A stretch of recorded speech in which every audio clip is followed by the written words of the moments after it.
All MP channel में आपका स्वागत है। आज हम पढ़ेंगे मध्य प्रदेश का पुरवा जलप्रपात और इसके अलावा हम 3 और झरनों के बारे में भी देखेंगे जो परीक्षा की दृष्टि से काफ़ी इम्पॉर्टेंट हैं।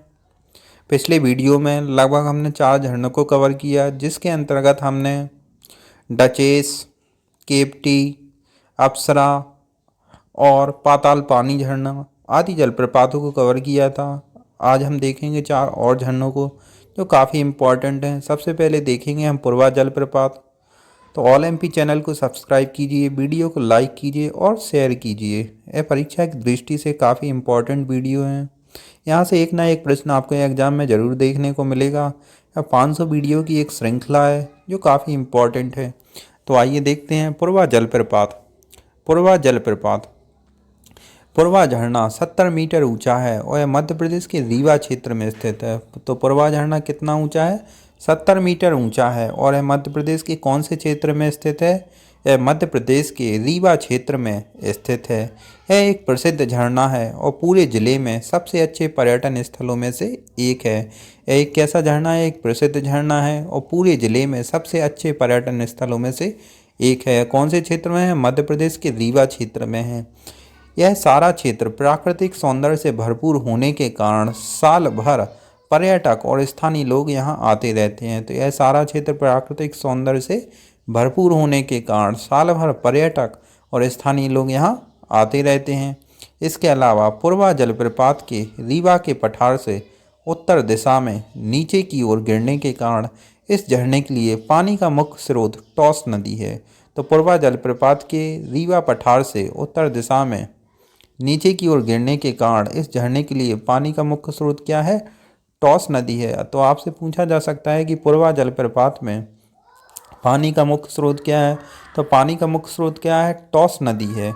इसके अलावा यह जगह एक बेहतरीन पिकनिक स्थल है और सर्दियों के दौरान यह जगह पिकनिक पार्टियों से भरा रहता है। तो एक बार फिर से रिवाइज कर लेंगे, काफ़ी इम्पॉर्टेंट है। यह एक प्रसिद्ध झरना है और पूरे ज़िले में सबसे अच्छे पर्यटन स्थलों में एक है। यह सारा क्षेत्र प्राकृतिक सौंदर्य से भरपूर होने के कारण साल भर पर्यटक और स्थानीय लोग यहाँ आते रहते हैं।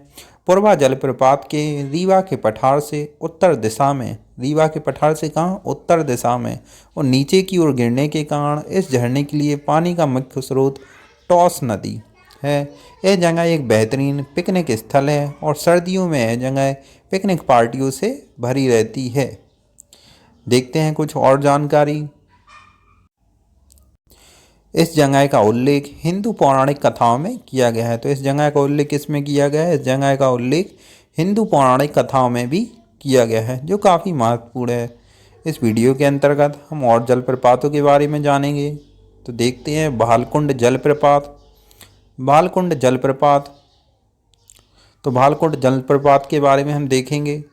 भालकुंड जलप्रपात, तो भालकुंड जलप्रपात मध्य प्रदेश के सागर जिले में राहतगढ़ में, तो मध्य प्रदेश के कौन से ज़िले में? सागर जिले में और राहतगढ़ में बेतवा की सहायक नदी बीना नदी पर स्थित है। तो आपसे पूछा जा सकता है कि भालकुंड जलप्रपात कहाँ है? तो भालकुंड जलप्रपात मध्य प्रदेश के सागर जिले में राहतगढ़ में बेतवा की सहायक नदी बीना नदी पर स्थित है। इसके अलावा भालकुंड जलप्रपात की ऊंचाई 38 मीटर है। यह पर्यटकों के लिए आकर्षण का प्रमुख केंद्र है। तो भालकुंड जलप्रपात के बारे में एक बार फिर से रिवाइज करेंगे, काफ़ी इम्पॉर्टेंट है। भालकुंड जलप्रपात मध्य प्रदेश के सागर जिले में राहतगढ़ में बेतवा की सहायक नदी बीना नदी पर स्थित है। भालकुंड जलप्रपात की ऊंचाई 38 मीटर है। यह पर्यटकों के लिए आकर्षण का प्रमुख केंद्र है। तो देखते हैं इसके अलावा बेहुली जलप्रपात, यह भी काफ़ी महत्वपूर्ण है। यहाँ से भी एक ना एक प्रश्न आपको एग्जाम में मिलते हैं। तो देखते हैं बेहुली जलप्रपात। तो बेहुली जलप्रपात रीवा के निकट हनुमना तहसील में गोरमा नदी पर है। तो बेहुली जलप्रपात कहाँ है? हर झरने में हमें एक चीज़ याद रखना है, वो कहाँ है और किस नदी पर है, जो काफ़ी इम्पोर्टेंट है। यही, और कितनी ऊंचाई, लगभग अगर ऊंचाई दी गई है तो कितनी ऊंचाई से गिर रहा है, यह काफ़ी इम्पोर्टेंट चीज़ है जो एग्ज़ाम में पूछी जाती है इन झरनों में से। तो बेहुली जलप्रपात रीवा के निकट हनुमना तहसील में गोरमा नदी पर है। तो यह कौन सी नदी पर है? गोरमा नदी पर। आप ऑप्शन में आया तो आप सोचोगे कि ऐसी भी कोई नदी है कि गोरमा नदी। तो बेहुली जलप्रपात रीवा के निकट हनुमना तहसील में गोरमा नदी पर है तथा हनुमना कस्बा से 15 किलोमीटर की दूरी पर बिल्कुल मैदानी भूमि में स्थित है। तो कहाँ पर स्थित है? बिल्कुल मैदानी भूमि में स्थित है। इसके अलावा और जानेंगे इसके बारे में।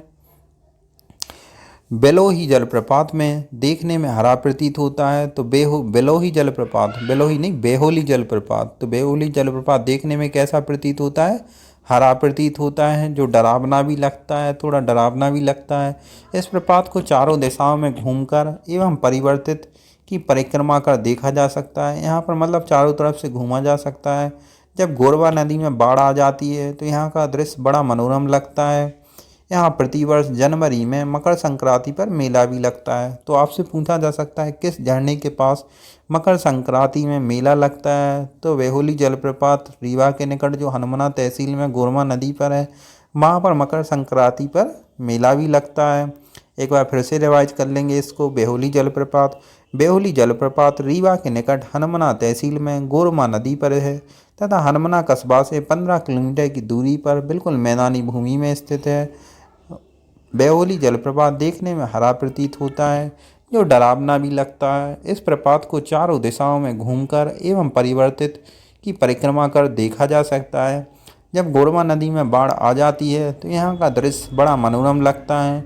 यहाँ प्रतिवर्ष जनवरी में मकर संक्रांति पर एक मेला भी लगता है। तो काफ़ी इम्पोर्टेंट है। इसके अलावा एक और जलप्रपात को इसी वीडियो के अंतर्गत कवर करेंगे हम। पांडव जलप्रपात, यह भी काफ़ी इम्पोर्टेंट है। तो पांडव जलप्रपात कहाँ स्थित है? तो पांडव जलप्रपात पन्ना शहर से लगभग 12 किलोमीटर की दूरी पर स्थित है। तो पांडव जलप्रपात कहाँ है? पन्ना शहर से लगभग 12 किलोमीटर की दूरी पर स्थित है और राष्ट्रीय पार्क के बहुत नज़दीक स्थित है। तो पांडव जलप्रपात कहाँ है? पन्ना शहर से लगभग 12 किलोमीटर की दूरी पर स्थित है और राष्ट्रीय पार्क के बहुत नज़दीक स्थित है। राष्ट्रीय पार्क के कहाँ है? बहुत नज़दीक स्थित है। राष्ट्रीय राजमार्ग से इस स्थल तक पहुँचना काफ़ी आसान है। यह झरना यहाँ के एक स्थानीय स्प्रिंग से उत्पन्न हुआ है और पन्ना के पर्यटन स्थलों में से एक है। यह झरना साल के सभी दौर में बहता रहता है और मानसून के दौरान यह झरना पूरी तरह से भर जाता है, यानी मानसून यानी बरसात के समय पूरी तरह से भर जाता है। यह झरना लगभग 100 फीट की ऊंचाई से गिरता हुआ एक पुल में आ जाता है। 100 फीट से ऊंचाई से गिरता हुआ एक पुल में आ जाता है। तो पांडव जलप्रपात के बारे में हमने जाना, एक बार फिर से रिवाइज कर लेंगे। पांडव जलप्रपात, तो पांडव जलप्रपात कहाँ है? पन्ना शहर से लगभग 12 किलोमीटर की दूरी पर स्थित है और राष्ट्रीय पार्क के बहुत नज़दीक स्थित है। राष्ट्रीय राजमार्ग से इस स्थल तक पहुंचना काफ़ी आसान है। यह झरना यहाँ के एक स्थानीय स्प्रिंग से उत्पन्न हुआ है और पन्ना के पर्यटन स्थल है। यह झरना साल के सभी दौर में बहता रहता है और मानसून के दौरान यह झरना पूरी तरह से भर जाता है। यह झरना लगभग 100 फुट की ऊंचाई से गिरता है। तो हमने इस वीडियो के अंतर्गत लगभग 4 जलप्रपातों को कवर किया। यह काफ़ी इम्पोर्टेंट हैं, जो परीक्षा की दृष्टि से कई प्रकार के प्रश्न यहाँ से बन सकते हैं। तो आप इन वीडियो को देख कर जाएँ और ऑल एमपी चैनल को सब्सक्राइब करें, वीडियो को लाइक करें और शेयर करें। वीडियो देखने के लिए आप सभी का धन्यवाद।